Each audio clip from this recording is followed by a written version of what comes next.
Hello and welcome back to Module 5. In the last video, I outlined why it's important to have a pension and how your contributions work. Today I'm going to cover some pension watch points for you to be aware of. In part 2, we covered pensions for PAYE workers, but what do you do if you're self-employed? In that case, you must set up your own pension scheme and manage it yourself. You are the only person that can contribute to the scheme, but you will still be able to claim tax relief on your contributions. The same rules around tax relief apply to PAYE workers and the self-employed.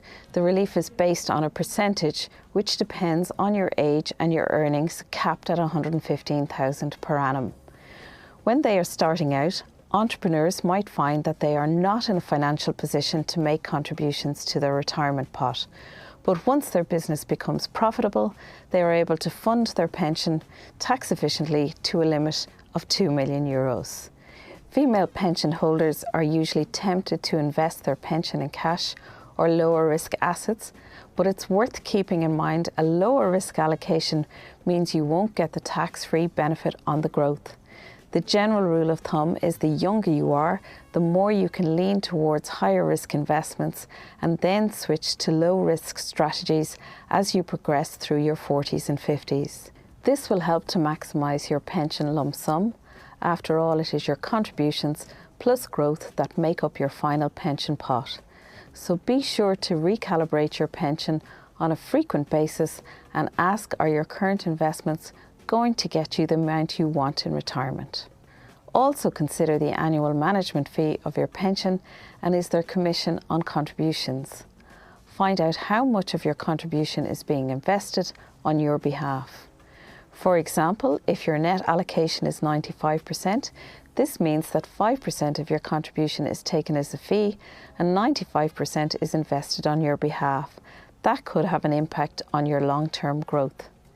When you receive your retirement pot, you pay tax on the lump sum. However, up to $200,000 of this is tax-free.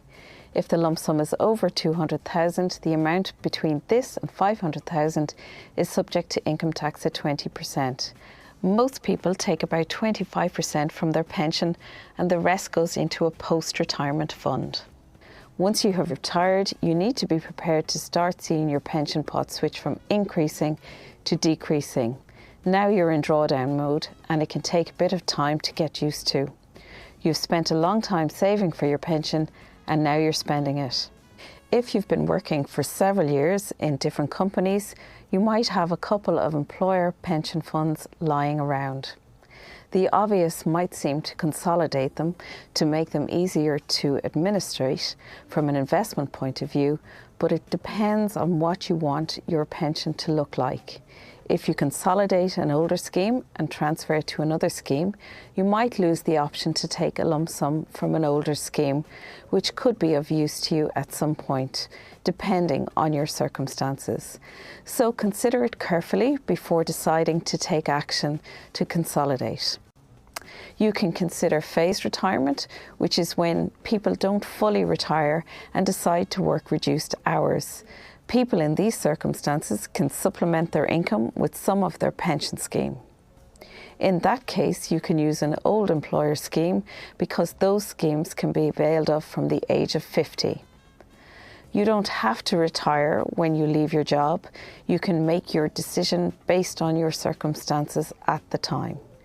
But if you are still working, you can't retire the scheme related to your current employer until you reach normal retirement age, which is usually 60 or 65. So you can retire another older scheme rather than the one you're currently in.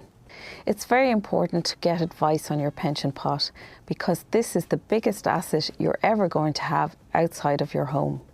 The obvious options might not be the best one. Take some time to design your retirement and consider all your personal circumstances, including your mental and physical health, your family needs, and inheritance planning. Another thing to consider is if you pass before you retire, where does your retirement pot go? It's important to plan this so that the full value passes into your estate or to a spouse tax-free. We have seen cases where all the fund of an employer pension scheme were returned to an employer and the beneficiaries didn't get anything because they couldn't prove they weren't financially dependent. So be sure to write your will to benefit your dependents and save them a lot of hassle. If you only take one thing away from this module, we urge you to start a pension. It is a very important asset, and from a female perspective, it's probably your best insurance policy for having a wonderful retirement. Be proactive with your contributions and be mindful of your future wealth.